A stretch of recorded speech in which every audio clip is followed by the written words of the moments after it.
Welcome, football fans, ladies, gentlemen, and every last one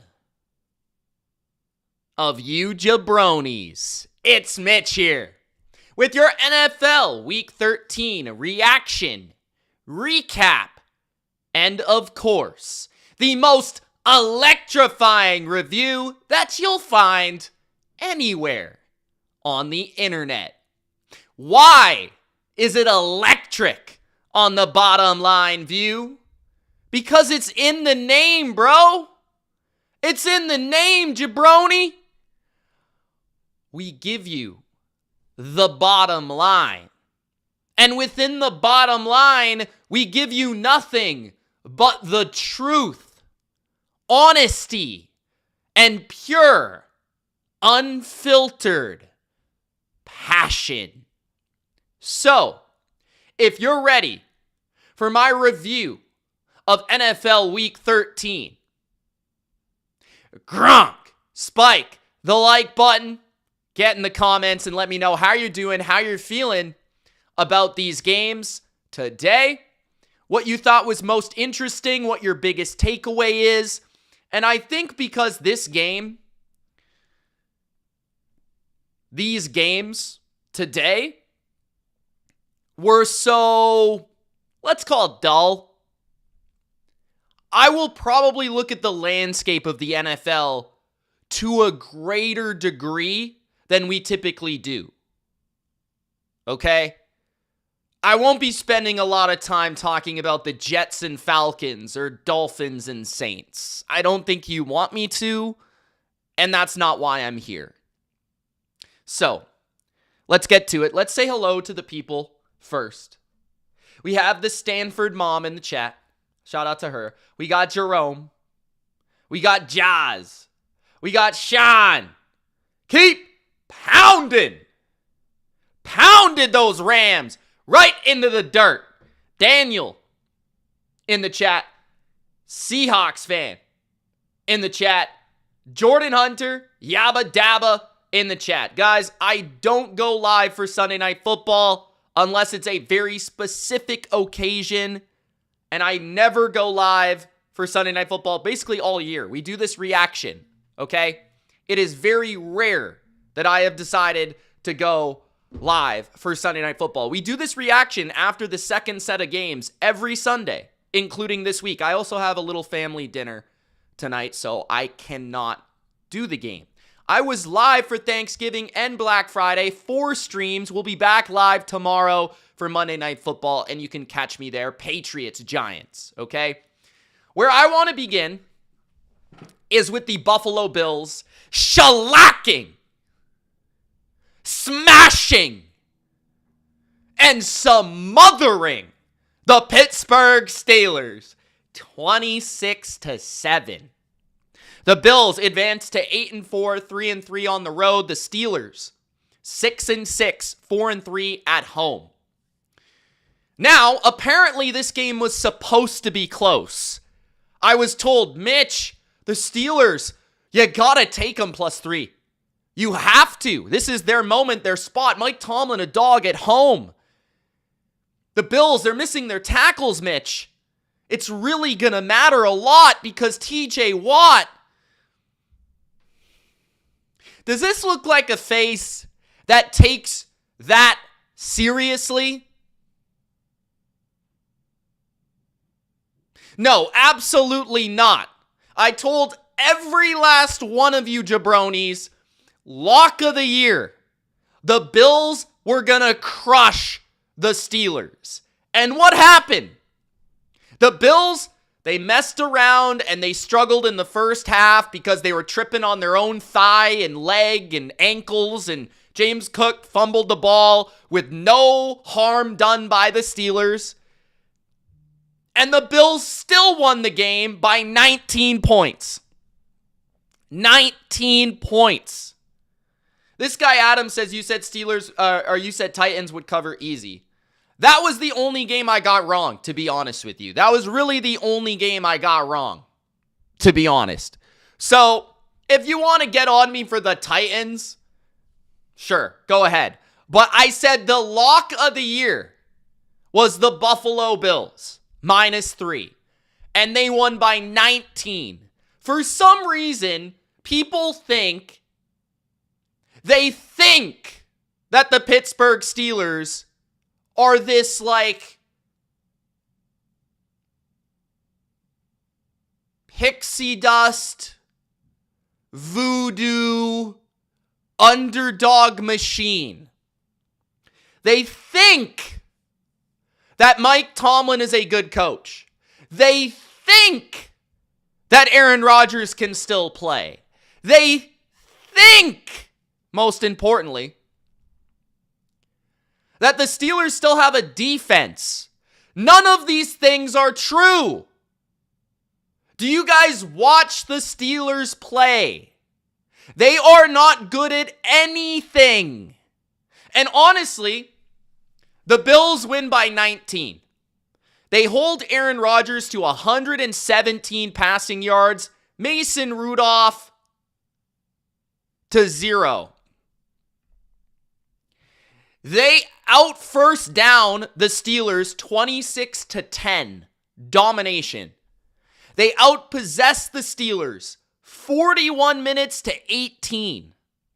They outgain the Steelers 372 to 161. They run 31 more plays. And yet, I wasn't that impressed with the Bills in this game. Maybe that speaks to how bad the Pittsburgh Steelers are. But this is why I wasn't that impressed. Because the Bills are a really good running team. We know that the Bills can run the football. James Cook had 144 rushing yards in this game. Ray Davis had 62 yards on 9 carries, 6.9 per carry. Josh Allen had 38 of his own on 8 carries and a touchdown. The Bills ran for 249 yards. But what have we been saying all year? The Bills can run the ball. That's not a problem. The Bills, Josh Allen only had 123 passing yards, 5.3 yards per attempt, 15 for 23. He did throw an early interception. There was still the sloppiness and the miscommunication of the passing game. The Bills' passing game still was not very efficient or very effective against the 32nd ranked pass defense in the NFL. They threw the ball vertically down the field approximately 0 times. Correct me if I'm wrong. Their leading receiver was James Cook, the running back, with 3 catches for 33 yards. Their third leading receiver was Ty Johnson, another running back, 3 for 20 yards. So, am I going to sit here and congratulate the Buffalo Bills for a well-played, well-orchestrated game without their 2 tackles, without Dalton Kincaid and Josh Palmer, give them a tip of the hat and say, fantastic job. You out-physicaled the Pittsburgh Steelers. You bullied who was supposed to be the bully. The highest paid defense in football play like a bunch of pansies in Pittsburgh. And that's facts. They're charm and soft. This is not TJ Watt of a couple years ago, Cam Hayward of his prime, Alex Highsmith. Forget about it, man. The enforcer of the Pittsburgh Steelers is old man Jalen Ramsey, and he's in the secondary. This is not your uncle's Steelers, okay?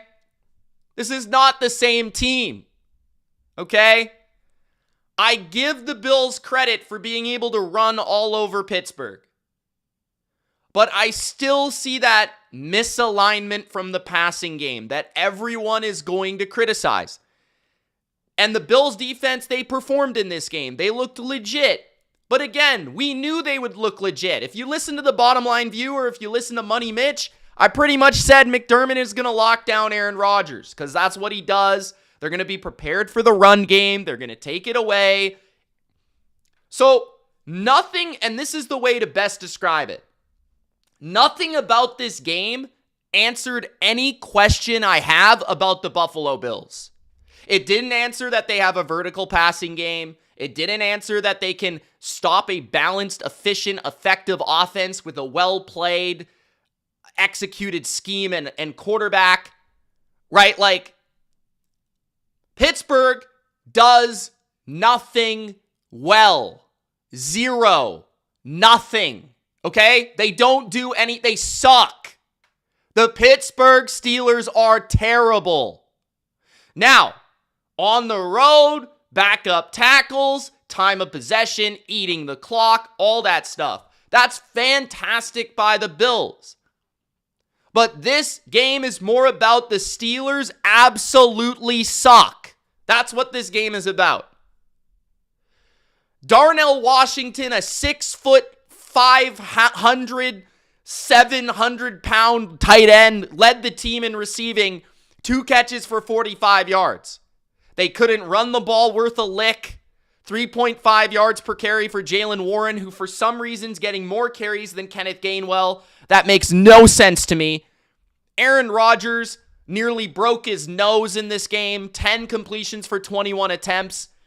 He was trying to find guys open. They were smothered. And I think maybe the most impressive part about the Bills in this game was their pass defense. I thought their pass defense was very, very good. Their overall defense was impressive. If you want to take one thing away from the Bills, it's probably their defense, because their offense played on easy mode in this game. They did nothing in the passing game. They just ran the ball the entire game, and it worked out because the Steelers could not score.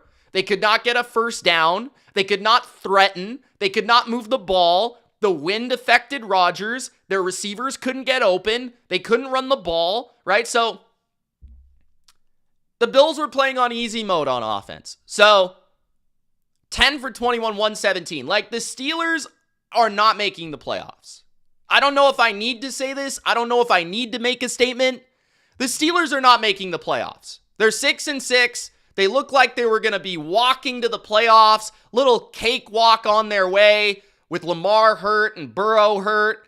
And even with this state of the division, they are still not going to make the playoffs. Next week, they're going to go to Baltimore, a pissed off Baltimore with a rest advantage. They're going to get their asses kicked. Oh, that's actually in a couple weeks. They have a bye week, but in a couple weeks, they're going to get their asses kicked by the Ravens. They're probably, looking at how the Dolphins are playing right now, I think Miami is a better team than them. I wouldn't be surprised if the Dolphins beat them. They have to go to Detroit.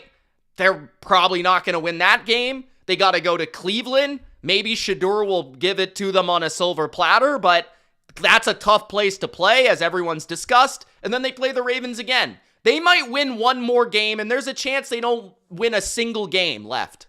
This is a bad football team. They suck. And honestly, I do not know how Mike Tomlin has a job next year. He hasn't won a playoff game since 2016. His defense is overrated, old, slow, and is not getting the job done. As I've pointed out numerous times about this team, their identity is supposed to be they're the highest paid defense in the league. They're supposed to get stops. They're supposed to stop the run. They don't do that, obviously. 249 rushing yards allowed. They don't get to the quarterback. I don't think the Texans sacked Josh Allen last week 8 times. The Steelers sacked Josh Allen 0 times in this game. 0. Not once. 0 times. And they couldn't even tackle him. They had numerous occasions to make a stop. They didn't do it. The only time the Steelers compete with a competent football team is when that competent football team falls on their face and turns it over 18 times in one game. The only times they've beaten good teams is when the Patriots cough the ball up inside the 5-yard line 3 times, and when the Colts turn it over 5 or 6 times. That's the only time the Steelers have beat anyone competent or worth a damn. Okay? Mike Tomlin's got to go. Aaron Rodgers is not it. They can't run the ball against anyone worth a damn. DK Metcalf's overrated. They should have kept George Pickens. George Pickens is literally a better version of DK Metcalf. He's younger, he's quicker, he's better after the catch. He's a more versatile receiver. DK's a big, hulking, stiff wide receiver. Their best weapon is a 6'7" tight end, 300 pounds. Their offensive line is mid. Their defense is slow. Their defense is overrated and overpaid and old. Like, the Steelers they suck. They're done. Tear it down, restart. Tear it down, restart, bro. It's time to tear it down. They're done. They're horrible. They're horrible. I'm dead serious. The Bills, I think the Bills are going to go on a little run here at the end of the year. I, as a Patriots fan, fully expect the Bills to beat my Patriots in New England. I think they're going to even the season series. And I think if New England wins that game, I will be surprised. I will be elated. I'll be excited, but I'd be surprised because I don't think we're going to beat the Bills twice in 1 year. I think the Bills are going to finish this season strong. And the Bills are a legitimate team. And in this AFC this year, they can go the distance. They're a flawed team. They have many flaws. They have many holes. But with that quarterback, with the way they can run the ball, with their situational defense, if this defense hits its stride down the end of the year here and they stop the run, they've got a chance against anybody. So the Steelers are terrible. They're trash. They got totally humiliated and dominated in the way that the Steelers used to humiliate and dominate teams in their prime and at their peak. Time of possession, run the ball, stop the run, and the Steelers even got the turnovers on their side, and they still were humiliated by 19 points. So that's all I got to say about that game, right? Josh Allen was a stud. You notice how when the Bills got kind of caught in that first half, and the Bills were on the verge of, the Steelers are ahead. The Steelers are up 7-3 entering the third quarter. What did the Bills do? Backs against the wall. We need something to happen. They started to run Josh Allen. You notice how that happened? They've got to do that more. I really don't understand why they don't do that more. They started to run Josh Allen. That's what got their offense kickstarted, and from there on out in the second half, they totally obliterated the Steelers. Okay? 26-7, Bills. Next. Where do I want to go? If anyone watched the Seahawks and Vikings, good for you. Good for you. I'll just say this. There was a moment in the game. It was under 5 minutes left in the first half of the game. And the Minnesota Vikings have a chance to kick a field goal and tie the game at 3-3. They're in the game, on the road, at Seattle. They've got a rookie, fourth-string quarterback on the road at the 8-3 Seahawks. And they go for it on 4th and 1. And what do? They don't run the ball. They run a QB rollout play where this kid, Brosmer, throws a horrific pick six on 4th and 1 to make the game 10-0. And from there on out, the game was over. They went from, we could potentially tie the game in this moment with a field goal, to we have now lost the game. They lost the game on one play because they decided to go for it. If you kick the field goal there, who knows what happens? It might have been competitive. The Vikings just totally let them win the game, bro. Shout out to our super chatter, by the way, Jerome. I appreciate you, Jerome. Thank you so much. If you guys definitely want your question answered, make sure to super chat. That is, during these live reactions, that is absolutely the way to get your question answered. I will look at the comments occasionally, but I'm focusing on these reactions for everybody that's listening, okay? Max Brosmer threw 4 interceptions in his debut, only 126 yards. A couple of them were horrific. Again, the Minnesota Vikings, they're on the road against the dreaded Seahawks defense. What do? They run the ball 6 times with Jordan Mason for 47 yards. They run the ball 6 times for 3 yards with Aaron Jones. Kevin O'Connell, I swear, What in the blue fuck are you doing? Kevin O'Connell has been the absolute biggest, most overrated piece of garbage at the head coaching position this season. JJ McCarthy is certified ass, okay? He is ass. But why in the blue hell are you not running the ball? After I check every single game that the Vikings play, Jordan Mason has 6 yards a carry, and he runs it 8 times, 9 times, 6 times. Now, guys, excuse my French. If you have your kids around and you're listening, I'm sorry. I apologize. But I cannot believe this, bro. I cannot believe... Kevin O'Connell, run the fucking ball. Like, seriously, what the fuck? You don't have an NFL quarterback. You don't have an NFL quarterback on your active roster. These guys wouldn't even succeed in the CFL. Run the ball. Like, what are you doing? I don't understand how you can come away from this game giving Jordan Mason the ball 6 times. Like, I really don't you have Max Brosmer at quarterback. The game was 3-0 for like a whole half. Like, what? Like, there's no reason that you should not run the ball. Like, I don't understand. Your defense is playing their ass off. Sam Darnold had 128 yards and no touchdowns. It's not like you were getting blown out the entire game. Like, I really don't understand. He was sacked 4 times. Sam Darnold had a 67 passer rating. He was sacked 4 times. He had 128 yards. And yet, for some reason, the Vikings choose to never run the ball. Like, this is malpractice, bro.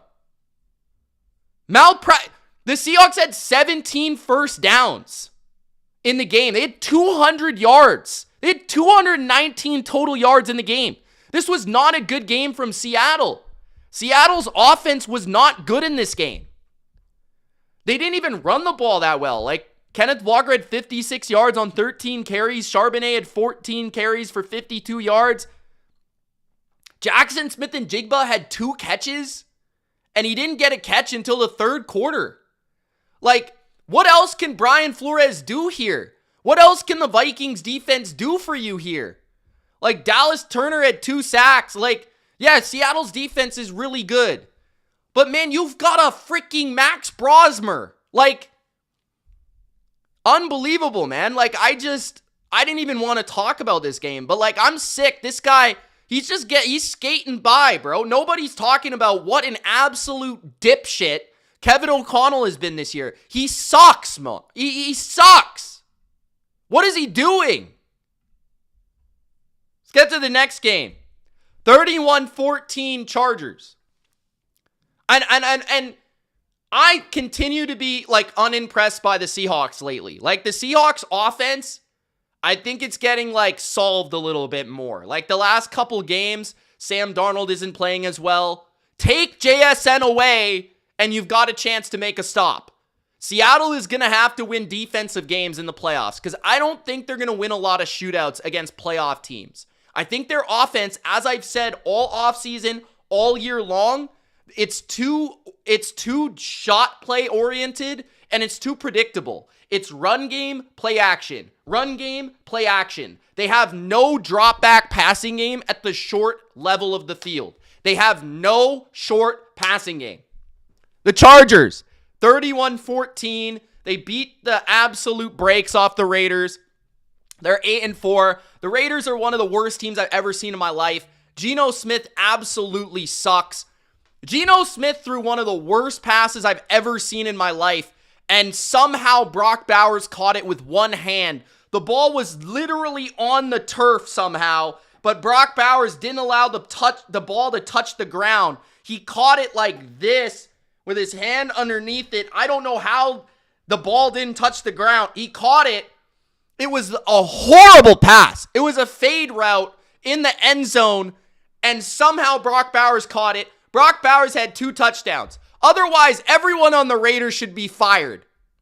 Oh, and Max Crosby had 4 tackles for loss. He had, how many sacks he have? He had 2 sacks. Other than Brock Bowers and Max Crosby, every last one of you jabronis should be fired. Jeremy Chin did have 17 tackles. I will give him credit for that. Geno Smith is ass. How do you have only 5 incompletions and you... Bro, he got sacked 5 times again today. He was 18 for 23 for 165 yards. Mr. Dink Dunk City, bro. Herbert got hurt and came back to the game and delivered when he needed to. 15 for 20, 2 touchdowns. He did throw an interception. He was sacked 3 times. The offensive line is still a little shaky. But Vidal was the story. He had 126 yards on the ground. They ran it for 5 yards a carry. With Vidal, he hit a home run, 59-yard touchdown early. And then Jared Patterson finished it late with a touchdown. He had 11 carries for 54 yards. Patriots fans might remember Jared Patterson, a preseason Patriot once upon a time. Ladd McConkey also scored. Quentin Johnston scored. But the Chargers are trying to get back to running the ball, protecting their offensive line, therefore protecting Justin Herbert. I don't know if that formula is going to work for them against competent NFL teams, as the Chargers are not a great running team against most NFL teams, but against the Raiders, one of the worst teams I've ever seen, who are absolutely cooked, yeah, it will work. Meanwhile, the Chargers, 5 sacks. Thule had 2 of them, 4 tackles for loss. Their defense looked good in this game for the most part, but I'm not buying the Chargers, really. I think their offensive line is just going to hurt them too much, but I want to see them be able to run the ball against good teams. And I do like that they were able to win here. They were able to cover here. They were able to take care of business here. And they were able to, do their part. Like, they didn't let the Raiders hang around. It was a divisional game. They took care of business. And they also survived, Justin Herbert going down and Trey Lance having to enter the game for a second there. Like, that's a little bit of something. So, yeah, nothing to say. I mean, who the hell watched that game? After that, where do we want to go? I'm not even going to talk about Jacksonville, Tennessee. The only thing I'll say is I thought the Titans would be in this game. I thought the Titans would compete in this game. They had covered 3 straight at home. Give Jacksonville credit for absolutely wiping the floor with the Titans. The Titans couldn't move the ball. They couldn't score. They couldn't do shit. 25-3 Jacksonville. Trevor Lawrence finally had a game without an interception. Finally. They actually didn't run the ball very well in this game. ETN only had 28 yards, 2.3 yards per carry. Jacoby Myers did have another nice game for the Jags, 6 for 90 and a touchdown. Strange also put up a touchdown. But yeah, Tennessee, extremely disappointing. I thought they were kind of on the incline. I thought they were progressing. Thought Cam Ward was. He only has 141 yards on 24 completions. That's fucking pathetic. 70 passer rating, So, yeah, as you guys can see, I'm not even pissed off. It's just a lot of bad football, man. There's just a lot of bad football going on.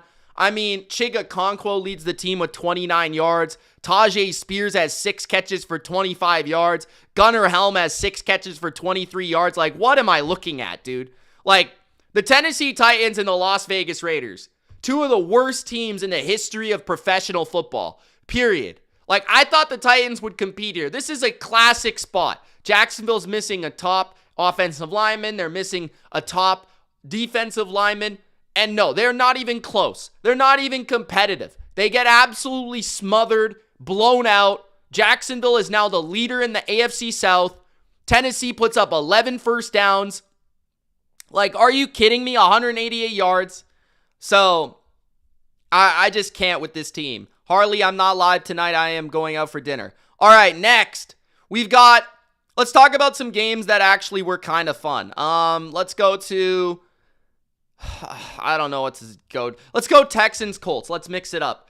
Texans, Colts. So the Texans are 7-5, 20-16 victory over the Colts. Colts are 8-4. The Texans win by 4.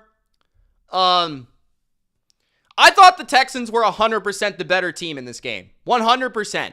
From start to finish. I thought they were much better. They had 7 more first downs, 24 first downs, I believe it. They moved the ball well in this game. 364 yards. The Colts had 281.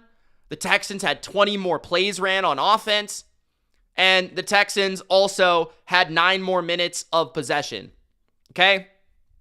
So, the Houston Texans, they also held the Colts to 3 for 10 on third down and 0 for 2 on fourth down. Now remember, the Colts, from a statistical perspective, have been an elite offense. They have been one of the best offenses in the NFL all season. The Texans, the best defense in football. As yours truly has told you time after time after time. And the Texans, at the end of the game, they come through with a fourth down stop to keep their lead of 4 points. Okay? Now, CJ Stroud, how was he in his return? He threw a really ugly interception. I thought early in the game, he was a little all over the place, accuracy-wise. I thought he was not great overall from an accuracy perspective. He did make some nice throws. Again, the theme for the Texans offensively has been volume passing. Again here, they throw it 35 times. Stroud completes 22 of them for 276 yards. He doesn't throw a touchdown. He throws an interception. Stat line's kind of ugly. He did move pretty well in this game. He did make some nice throws down the field in moments. But I overall thought Stroud was sloppy. Stroud wasn't great. He's certainly not the reason they won. But I felt like they moved the ball like in small chunks throughout the day. And I was thoroughly, and I mean thoroughly, unimpressed by the Colts defense. The Colts defense was not good in this game at all. The Texans ran the ball for a decent amount. They ran it. It wasn't like super successful on a per carry metric, but it just felt like the Texans, anytime they needed to run the ball, they were kind of able to. 19 carries for 64 yards for Woody Marks. Nick Chubb had 9 for 34 and a touchdown. Nico Collins had a wide receiver handoff for a touchdown. And the Texans, they scored 2 on the ground. And it just kind of felt like they had a nice balanced day. 35 pass attempts, 35 rush attempts. They were hitting them with small chunks. So 5-yard passes, 6-yard passes, 3-yard carry, 4-yard carry, occasional 10-yard carry, right? So they just kind of were very slow and methodical in this game offensively. And it was a little bit like what we saw from the Chiefs against the Colts, where the Chiefs had a lot of the possession. The Chiefs had the ball. They ran a lot of plays. The Colts kind of play this bend but don't break defense. And I think teams are starting to figure that out and matriculate the ball downfield. Nico Collins had 98 yards on 5 receptions. He had some explosive gains. Hutchinson caught a couple crossing routes for 39 yards. Higgins was actually really good in this game. Jaden Higgins, 5 catches on 5 targets for 65 yards. He was one of the regular early down contributors here. Dalton Schultz also had his classic 7 catches on 8 targets for 55 yards. So yeah, I thought the theme of the Texans offense continues to be the same. Quick passes, underneath, get some yak, occasionally hit Nico Collins down the field. Maybe you spring a crosser off play action every once in a while. But Stroud was a little up and down, kind of rough. But the Colts defense, not impressed by it. Don't think they rushed the passer well. Don't think they're stopping the run particularly well. Don't think they're really covering well. I don't think they're doing anything at a high level defensively. Not last week, not this week. The Texans defense lived up to its expectation again. Daniel Jones had 14 completions, 13 incompletions, 27 attempts, 201 yards, pretty modest, 2 touchdowns. One was an incredible touchdown by Alec Pierce in the back of the end zone on double coverage. The thing about watching the Texans, and the reason I believe they're so good, every play that a team makes against them is legitimately a fantastic play. There isn't a defense in the league that it just feels like they give you absolutely nothing. Every single thing that is earned against the Texans is thoroughly earned unless they take a penalty. It's It's a tight window throw where you get smacked. It's a good run that's well executed, that's well blocked, that a running back breaks like 2 tackles. Like, that is every good play that the Texans give up. It's a tight window throw. It's an amazing catch. It's, a really, it's a really cool, play call. Like, something has to happen at a high level for the opponent to actually make a play. Like, Alec Pierce had 4 for 78 and a touchdown. Josh Downs had some terrible drops in this game. Some terrible drops. Jonathan Taylor had 4 yards a carry, 21 carries, 85 yards. Not a bad day against the Texans, but the theme here is that the Texans didn't allow really any explosive runs, right? The Colts only had a long of 12 yards from Jonathan Taylor. They didn't allow that ripping, altering, game-changing 40-yard, 30-yard run, right? And that's what the Texans wanted to keep it to. And it just felt like there was some 3-and-outs for the Colts. There wasn't a lot of rhythm for the Colts. Their run game was solid. Their pass game was meh. Daniel Jones was only sacked once, but the thing with Daniel Jones that I regularly see is he's affected by people around him. He's affected by pressure that isn't necessarily resulting in sacks, but he, more than most, it feels like, can't just stand in there and make a big-time throw a lot of the times. Oftentimes, he's kind of fragile in the pocket, and he wants to get rid of the ball, and his inner clock is very, very fast. But yeah, not impressed by the Colts defense. Sauce Gardner did get hurt relatively early, but I don't know how much that would have mattered. Maybe it would have mattered. Maybe it didn't. I don't know. But I think the Texans are terrifying. I don't think anyone wants to see the Texans in the playoffs. I don't think anyone wants this team to make it. Their defense is the best in football. Their offense has been figuring it out. They're methodical on offense. Their O-line is improving. Their quarterback's getting healthier. Nico Collins is top-notch. If they can just find a way to continue to get better running the ball, they have a great kicker. And honestly, they have such a good defense that it's almost arrogant. They'll kick a field goal at the 5-yard line. A lot of teams this year are going for it. 4th and goal at the 4, 4th and goal at the 3, 4th and goal at the 5, right? Teams are going for it there. The Texans are we'll take our 3, we'll play defense, we'll play field position. You're not going to score enough points for this to matter. We're just going to kick our field goal. So, they have this inherent advantage that is scary.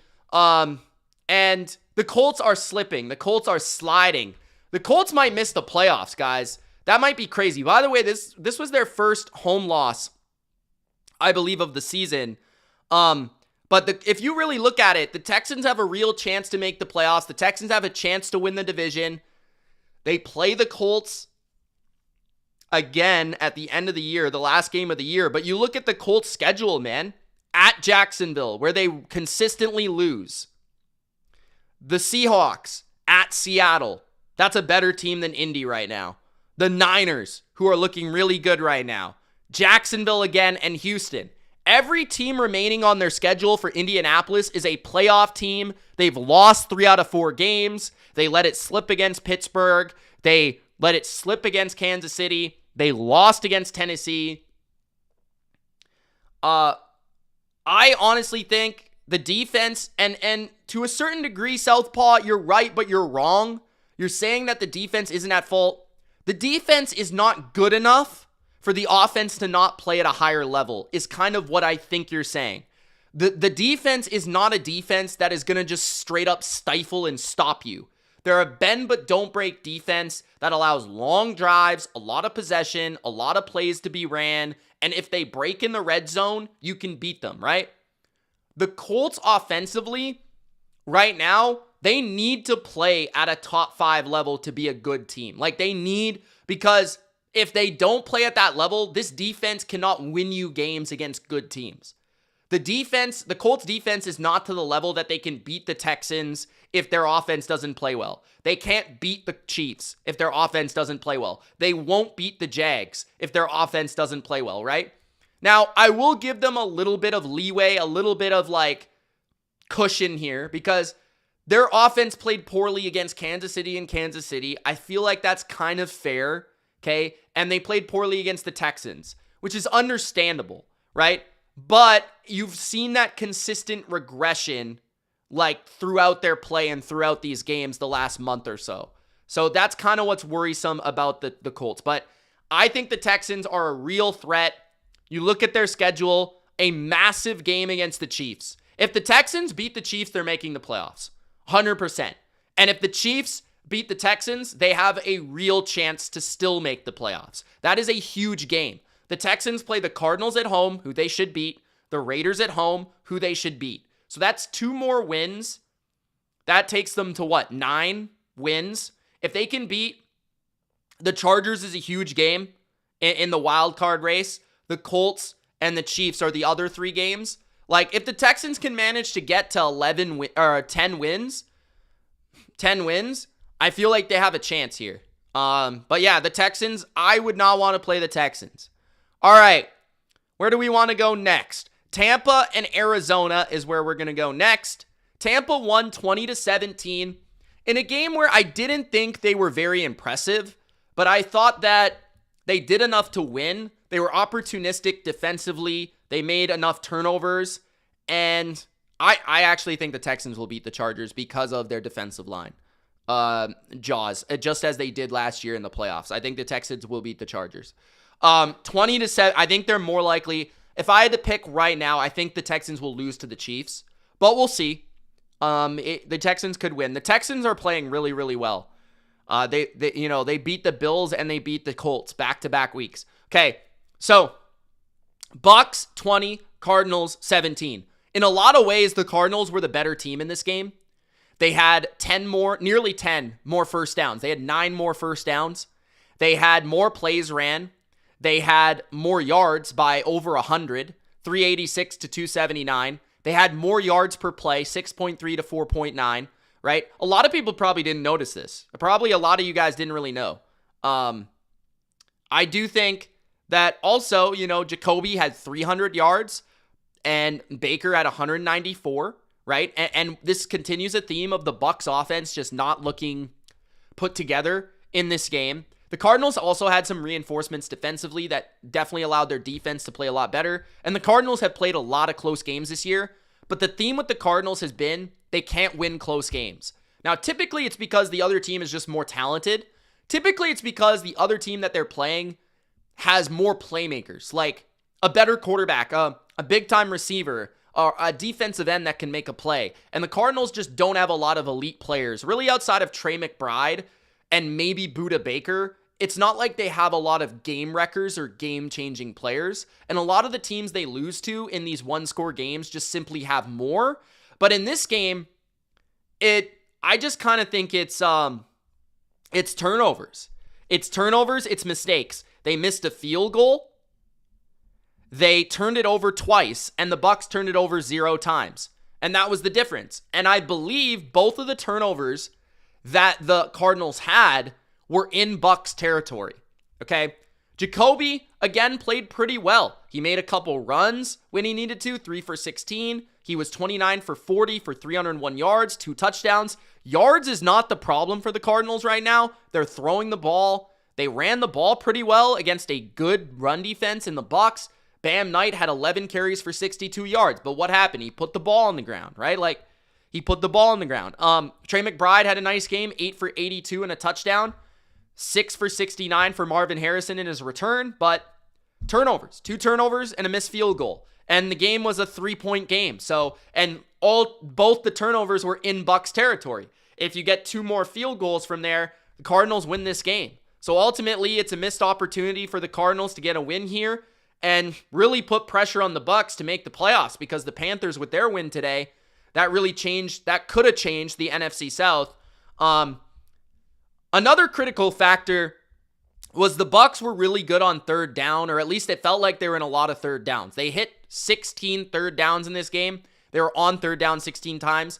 They went nearly 50%, 7 for 16, but their early down offense is just really not that good.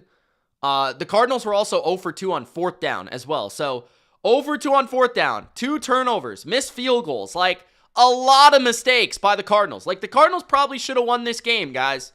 They probably should have won this game. Bucky Irving looked good in his return, I thought, just from like a slippery perspective, a slipperiness, a playmaking standpoint, a lateral agility, a cut ability. Like, he had 17 for 61, which is only 3.6 yards per carry. But when I was watching him, it was like he was slithering. He was making plays on third down. He was getting first downs that they needed to get. Baker was fine. I didn't think he was great. He made a couple plays with his feet. He had a 21-yard scramble. He made some throws that were dropped. Chris Godwin dropped a touchdown in the game at one point. Chris Godwin actually had his best game since he returned, or like really one of his best games of the year. He had 3 big catches for 78 yards. Emeka Egbuka again did next to nothing. 4 catches for 42 yards, and he's been regressing throughout the second half of this season. So I kind of look at this game and there's worries about the Bucs, because as a playoff team, there's worries about the Bucs. They're 7-5, but I feel like their offense isn't playing as well as it did last year. It's not as efficient or as big moment reliable as it was early in the year. They're missing Mike Evans, clearly, but this is a game that your defense kind of won you the game, but more so based on mistakes made by a bad team. Like, if you're playing the Packers in this game, you probably lose. If you're playing the Cowboys, if you're playing the Seahawks, if you're playing one of these teams that you'd play in the playoffs, you probably lose this game. So I look at this as like, they escaped, they got it done, they needed this win, they won the game, but I'm not impressed by the Bucs, man, because like, from the last few weeks, their defense has sucked. So like, we know their defense is susceptible to sucking. Their offense hasn't really been that good in weeks, and they only won this game because the Cardinals like slipped on a banana peel and turned it over. So yeah, like, as somebody that bet the Bucs, won money on the Bucs today, I feel sort of fortunate. It never really felt like the Bucs were going to lose because they were in the lead for a majority of this game. But at the same time, like, I felt a little dirty after the Bucs won the game. Like, you know what I'm saying? So that's my thoughts on that game. I'm kind of unimpressed with the Bucs right now. I think they're closer to mediocre than they are a real contender right now. I do believe that to be the case. Who else do I got to talk about? Carolina and the Rams will save. Miami and New Orleans. Okay, sure. Thank you guys for helping me out with the bots. Hold on, I need some water. If you guys haven't already, Gronk spiked the like button, man. It helps other NFL fans just like you and I find the bottom line view, find this reaction video, find the channel. So please, Gronk, spike the like button. If you don't, Big Al is personally going to walk up to your house, knock on your door, and grab you by the neck and ring it, okay? They don't call him Big Al for no reason, so make sure you get that done. 21-17 Miami. They are now 5-7. Saints are 2-10. 21-17. Did I say 21-7? I don't remember, but 21-17, the Dolphins win. So Dolphins were dominant early. First drive, Devon Achane breaks away, scores a long touchdown. They moved the ball pretty well. They were up 16-0 at halftime. In the second half, the Saints outscored them 17-5, and 2 of the points came on what ended up basically being the last substantial play of the game, which was a pick 2 on a 2-point conversion. This game came down to a pick 2, a 2-point conversion.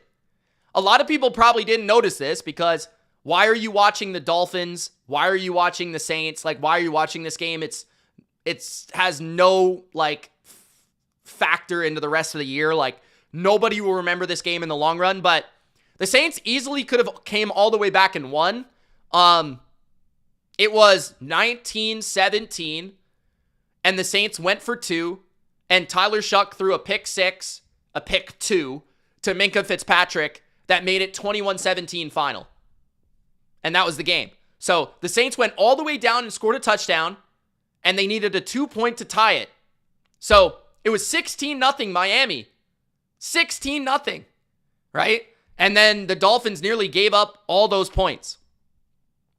Tua, statistically, a really poor game. 12 completions, 157 yards, an interception, sacked 4 times. The Saints really, sacked him in the second half quite a few times. He had an 8 QBR and a 55 passer rating. Devon Achane did have another good game, and Miami's run game continues to be a real problem for a lot of teams. They do have right now a top 10 run game in the NFL. That's one thing they're doing really well. 22 carries, 134 yards, and a touchdown, 6.1 yards per carry. Darren Waller looked good in his return in this game. 2 for 47. Waddle didn't do much. Vele stepped up massively with both. I'm trying to remember the kid's name. Why can't I remember his name? Shaheed and Cooks gone. Vele had 8 catches, 93 yards, and a touchdown on 8 targets. Found some rapport with Tyler Shuck. Olave, 4 for 47. He also scored a touchdown. Juwan Johnson had his typical 5 for 39. Shuck, once again, looked decent in this game. He was under a lot of pressure. He did take 4 sacks. He had a 91 passer rating. But the thing I like about Shuck, he continues to throw above average arm strength on the tape. I think that he's completing a lot of passes. Again, 26 for 38 in this game. He's moving really well, in my opinion. Maybe, the offensive line has had a lot of injuries, and that's really hurt them, and their run game is pathetic. Like, the Saints might have the worst run game in football right now. They cannot run the ball to save their lives. Devin Neal, 14 for 47 in this game, 3.4 yards per carry, no Alvin Kamara. They can't run the ball at all. So they're relying on a bad offensive line on the road against a rising Miami defense that's played very well as of late. And it's interesting that once they kind of trusted Shuck in the second half, he was chucking it and he almost nearly brought them back. So there are some good signs about Shuck, and I'd be intrigued to hear what Saints fans think about his future as their quarterback. I do think he's kind of shown enough, even if he's losing. I kind of feel like he's showing enough to maybe make you pivot on that top pick. If you have like the 3rd or 4th pick, I think you run with Shuck next year and you maybe use it on a big-time defensive player, like the best defensive player in the draft or something, or a big-time weapon or something. But I don't know. That's just me. Cameron Jordan had 2 sacks in the game. Also, Chop Robinson had 1.5. Bradley Chubb had a big sack in this game in a big moment. And what else can I say about this game? Riley Patterson had 4 field goals. Damn. Not much else to say. It's Miami and New Orleans. Dolphins, though, they won again. So that's keeping McDaniel hired, keeps him employed. And I think Miami is one of those teams that their defense is playing sneaky well, and they have been for weeks. Like, you look at, so they allowed 13 against the Commanders. They allowed 13 to the Bills, and they played pretty hard against the Ravens, and they only allowed 10 against the Falcons. So the Dolphins' defense has been playing really, really well lately. They're running the ball really well. And if you're looking at the Dolphins down the stretch, they play the Jets. We'll see how that game goes. They play the Steelers.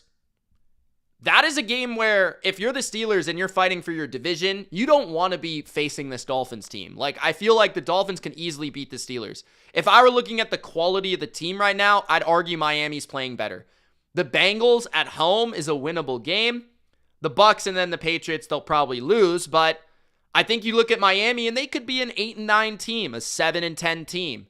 And that would be a good finish after a really rough start where they started 1-6. So they could ultimately be a team that turned their season around and made themselves competitive. And I think that would do enough for Mike McDaniel to keep his job, which is the only real narrative I have here outside of Tyler Shuck. Jamari says we should build around Shuck. We need to fix the trenches and get more weapons. Yeah, the thing is you've spent 2 first-round picks on tackles. So, like, fixing the trenches has to do with your guard position, I would assume. And then defensive line-wise, you do need kind of a difference maker. The Jets and the Falcons. 27-24 Jets win it late in a game that I thought, hey, Jets could upset the Falcons. They win. And if you guys looked at Money Mitch, I had Jets as a potential last-minute best bet by 1 to 6 points. Hope you guys placed that bet. But Jets win. They're 3-9. And they win 27-24 in a higher scoring game than I expected. I'm not going to lie. I didn't watch much of this game. Kirk Cousins, 21 for 33, 234 and a touchdown, 2 sacks. Tyrod Taylor, 19 for 33, 172 and a touchdown. He also ran for a touchdown. I did see that. 8 carries for 44 yards. Breece Hall, 19 carries for 68 and a touchdown. Bijan had a good game, 23 for 142 and a touchdown. Kyle Pitts had one of his best games of the year, 7 for 82. Bijan also caught 5 for 51. Adonai Mitchell was a star in this game. He had 8 catches for 102 yards and a touchdown on 12 targets. He caught a bomb, 52-yard bomb for a touchdown from Tyrod Taylor. Again, 2 teams that suck. Like, I think the narrative here is, if you're the Falcons, man, you don't have your first-round pick. This is a disaster of a season. Like, I don't think a lot of people are talking about that. The Falcons have had a disaster of a season in 2025. They have been absolutely horrible. Like, 4-8 this year. You had 2 first-round picks. You traded up to get Pierce, right? You traded away your first to the Rams. It's going to be a top 10 pick. You have all this talent. Bijan Robinson, Drake London, a top 10 offensive line, a young defense, and you've got 4 wins, and you're losing to the Jets?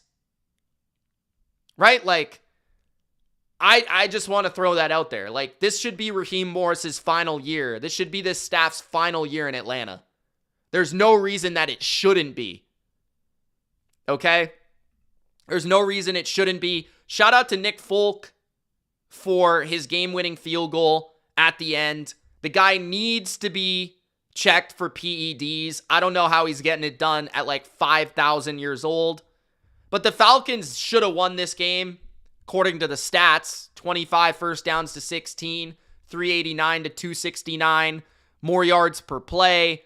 The Jets also had 9 penalties and the Falcons only had 1. I don't know how you lose this game. I don't know. You're 3 for 3 in the red zone. It's not like you failed a 4th down. You only had 1 turnover. I don't really know how the Falcons lost this game on the paper. I'd have to go back and watch, but I didn't watch the game outside of like some of the big moments at the end and stuff. Okay. The Niners. I think it's just Niners and then Panthers game. Right? Niners 26-8. Take it over Cleveland in Cleveland. Falcons gave up a touchdown after they muffed a fair catch. That makes sense. Okay. 49ers 26, Browns 8. Niners are 9-4, low key, in position to maybe steal this division from the Los Angeles Rams. They're 9-4, 6-2 on the road. The Browns 3 for 9. Okay. This game is an example why Kyle Shanahan should win Coach of the Year. Of course, they were favored in this game by about 5.5, 4.5 at one point, right? They are the better team with the better record, okay? But this is a Cleveland team that at home has been really tough, right? They have the best defense in football if you were just to look at home metrics. Okay? This is a team that they beat the Packers at home, for example. Okay? This is easily a game that if you're not careful and you make the wrong in-game decisions and you let a team like Cleveland hang around, this is where you can let a game slip and you can lose it.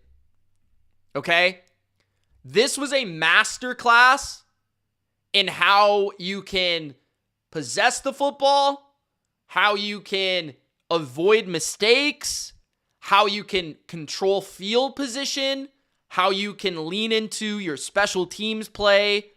how you can lean into your real talented players like Christian McCaffrey and George Kittle, and how you can slow down a pass rush, okay?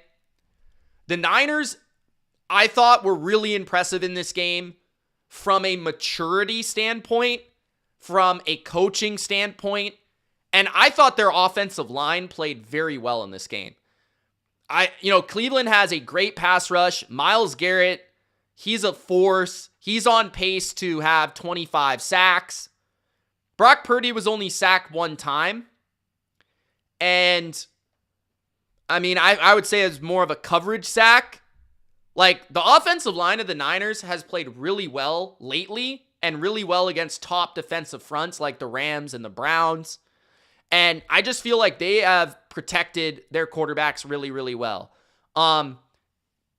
McCaffrey touched the football in this game 24 times. He had 20 carries. It was only 2.7 per carry, but it felt like a lot of them were positive. A lot of them were grinding yards, like grinding it out, right? Possessing the ball, that sort of stuff, okay? He also had 4 catches for 21 yards, a couple in some big spots, I think. One of them was on a 3rd down in the red zone to get him in position to score the first touchdown. The play call for Brock Purdy to keep it on a read option himself by Kyle Shanahan at a big point in this game in the 3rd quarter when the game's 10-8. It's 3rd and goal. They call that read option. That was a great play call by Kyle Shanahan. And they stifled the Browns defensively when they needed to, right? The Browns scored no points in any quarter except the second. They only had one possession where they scored points. They went for 2, and they got a 2-point conversion because of a penalty from the Niners. Other than that, the Browns did absolutely nothing in terms of points. Early in the game, they went for it on 4th and 1. The Niners stopped them. Later in the game, it was 10-8. And, they stop them again. So the Niners, and a couple things here. Stefanski was horrible in this game. I thought Stefanski made a lot of puzzling decisions, a lot of stupid decisions. The Browns were being the Browns. They muffed punts. They were poor on the kick returns. They gave up field position to Sky Moore that set up the opening touchdown. Sky Moore, by the way, low-key a top 5 returner in the NFL right now. He is going crazy every week. And then the Niners, again, like Kyle Shanahan just called such a good game. Like the balance, the runs, the screens, the quick throws, 11 for 17 on 3rd down against this defense. They faced 17 3rd downs. They had 11 first downs on 3rd down. Like that is executing a game plan to a T, right? What did they want to do in this game? Don't let Myles Garrett beat you. Don't turn the ball over. Don't lose field position, right? Every single thing they did was execute. Like every single thing they knew they had to do to win this type of game, they won it. This was not pretty. There was not a lot of style points, but it was executed to perfection. And I have to give Brock Purdy some love. Brock Purdy was absolutely terrible last week. He was atrocious. He was awful. He was garbage. Okay? Like terrible. In this game, Brock Purdy played the way that I want him to play more often. He made some big throws on 3rd down to Juwan Jennings, to George Kittle, right? To Christian McCaffrey. He made some big throws, right? But at the same time, he just didn't turn it over. And he really never put the ball in harm's way. He never threw it into double coverage. Okay? He never forced it into a tight window. He never forced that play action crosser into triple coverage. He ran it a couple times. He avoided pressure really well and avoided sacks and threw the ball away. So Brock Purdy deserves a lot of love for simply managing the game and understanding what game he was playing, who he was playing, which was Shedeur Sanders, who is not good. At one point, I felt like the Browns threw a screen on like half of his completions. Like every second pass attempt was a screen early in this game. And Shedeur was 16 for 25, 149, one touchdown. I'll give him credit for not turning it over. He missed a couple big potential passes early. One huge one to Jerry Jeudy that might have been a touchdown. But otherwise, like, he took a couple sacks late. Shedeur was not horrible. Like, he was not catastrophically bad. You know, like, he wasn't the reason the Browns they lost necessarily. A lot of other guys made a lot of mistakes here, right? But he wasn't good. And basically all of Shedeur's production came off of play action, rollout plays, or screens. I mean, almost none of his completions were like actual drop back passing concepts. So it's all smoke and mirrors with him right now. But Brock Purdy deserves a lot of love for managing this game, for not turning it over, and not playing like a jabroni, okay? So that's the point of emphasis. Niners defense once again played really well as well. They held the run game for the Browns fairly well. The Browns got some tough yards. Fannin had a good game. He scored a nice touchdown down the sidelines, but Clelin Ferrell played really well for the 49ers. Curtis Robinson played really well. Keon White played really well. And yeah, the Browns defense is awesome. They're going to make their plays, but yeah, I was just really, really thoroughly impressed by the Niners' execution of the coach's game plan and the way that they played this game. And then to finish it off, guys, we've got the Panthers and the Rams. Panthers 31, Rams 28. The upset of the week, even from what we saw on Thanksgiving, bigger upsets than what we saw on Thanksgiving or Black Friday. The Panthers were 10-point underdogs at home against the Rams. Coming into this game, the Rams, the best team in the league. I have good things to say about the Panthers. I have not so good things to say about the Rams. But in some ways, this was your classic upset. This was a game where the Rams got a little unlucky. You know, they threw an interception in the red zone where it was tipped off a helmet. They fumbled the ball, right? And then they threw a pick six on top of everything else, which was actually just a really nice play by Michael Jackson, who went hee-hee all the way down the sidelines for a touchdown. So the Panthers, what they showed against the Niners was they were able to make plays. They were opportunistic defensively. Even without J.C. Horn, even without Trayvon Moehrig, right? They were able to, like, their defense played really well in this game despite allowing 28 points. They were at least opportunistic against who was the MVP entering this game, Matthew Stafford. They forced 2 interceptions. They forced 10 incompletions. They held Stafford to only 243 yards, right? But I think the more concerning part about this game for the Rams, to me, than their offense, because I thought that the Rams offense kind of moved the ball, right? They moved the ball. They just made mistakes. They fumbled. They threw a pick six. They threw an interception in the red zone. They made their mistakes. That's when they were stopped, right? The Panthers otherwise didn't stop the Rams all that much. I don't even know if the Rams punted. Like, I don't even remember. But the Panthers offense thoroughly dominated this game. Like, and that's the concerning part if you're the Rams. We just saw the Panthers on the road on Monday Night Football do literally nothing against the 49ers. And Panthers fans would blame that on Dave Canales for a lack of running the ball and bad play calling. But man, Bryce had nothing in the pass game. The Panthers did nothing in the pass game. They had nothing. Like, Robert Saleh completely shut them down. And a pretty lacking talent Niners defense, like, totally shut them down. The Panthers executed the 49ers game plan to perfection on offense. What Mac Jones did, that's exactly what Bryce Young did. Bryce Young played really well in this game. This might have been Bryce Young's best game I've ever seen him play, to be honest. He played exceptional in this game. Canales also, I thought, coached really well in this game. Played play calls, like, were really good in this game. And controlled the game really well. He outcoached Sean McVay, and Bryce Young outplayed Matt Stafford. And Bryce Young, he was sacked twice in this game. A couple of times they bull rushed him and he had no chance. But he escaped quite a few sacks. He made a couple big runs, 5 carries, 23 yards. One was a 24-yard run. He avoided a lot of pressure. And he was also, like, really accurate in this game. Short, crisp completions. He basically replicated what Mac Jones did which is what I talked about in my preview, right? Like, my preview was if the Panthers can, and this is the funny thing, because Bryce and Mac are Alabama quarterbacks. They have a very similar style of play. And I've been talking about this with the Rams defense all year. If you can block the Rams defense, which the Panthers have a really good offensive line, if you can block them and just take your yards, take your 4 yards on the ground, take your 5 yards through the air, like throw the check down, throw the swing pass, and you never know, maybe Chuba Hubbard breaks one for a touchdown as he did in this game. Hubbard had a really good game. 4.9 yards per carry, 17 for 83. He broke a long touchdown early in this game through the air, 2 for 41 on a swing pass.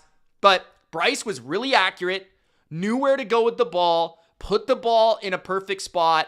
And I think the familiarity from the Panthers' vantage point, Evero having that familiarity with McVay, Evero having that familiarity with the Rams' defensive scheme, and understanding that the Panthers' defense is very similar to the Rams in the bend but don't break and their coverage styles and things like that, the Panthers were able to like hit a lot of like just quick throws, and then a couple times they were able to take the top off. So Jalen Coker had a huge catch down the field, 33 yards. Jalen McMillan had a 43-yard catch for a touchdown, his only catch of the game, which is surprising. But a 43-yard catch on 4th and 2 for a touchdown down the field.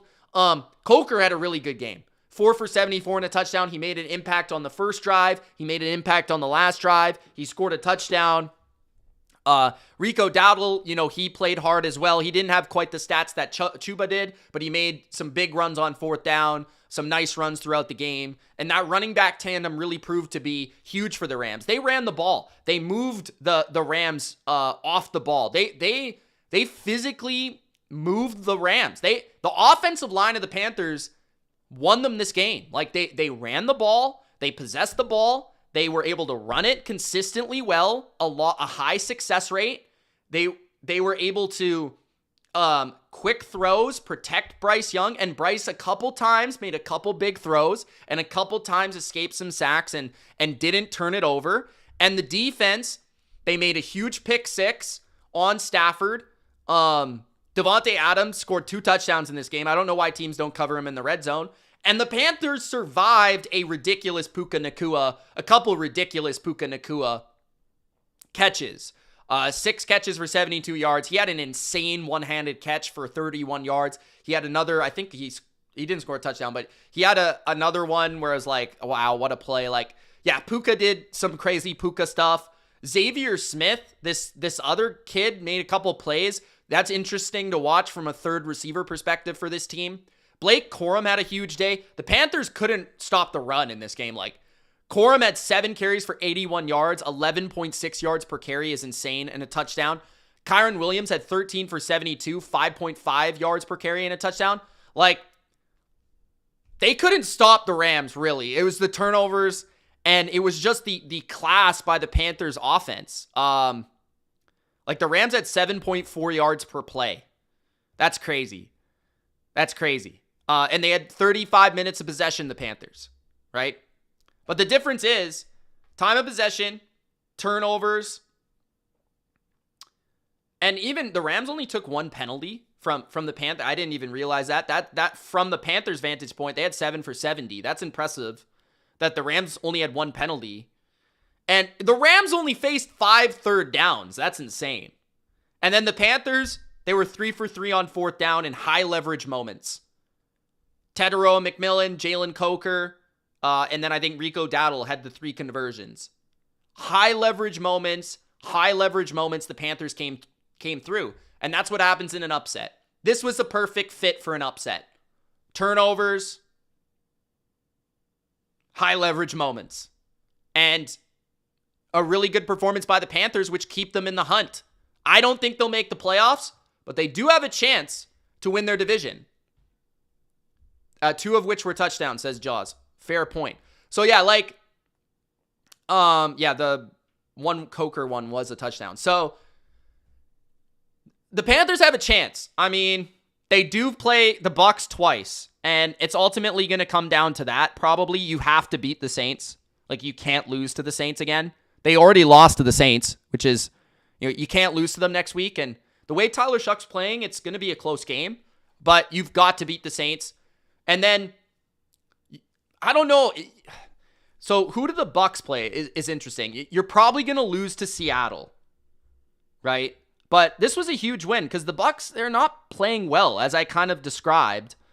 I'm trying to check who the Bucs play because the Bucs already played Seattle, right? Like the Bucs play a pretty weak schedule, if I'm not mistaken. They play Miami, and they play the Falcons and the Saints. So yeah, we'll see with the Bucs. But like the Bucs do have an easier schedule. They don't have that Seattle type team on their schedule. I would still lean Bucs to win the division. But if the Panthers beat the Bucs both times, I mean, they're going to win the division. So that's what it's going to come down to.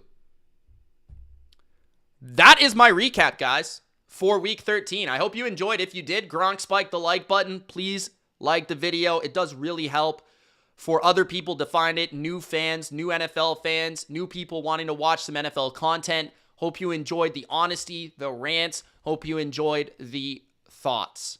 Subscribe to the channel. Appreciate everybody joining. Hope you did well with your fantasy. Hope you did well with your bets. And we'll see you very soon. Monday Night Football, Patriots, Giants, live on the channel. Peace.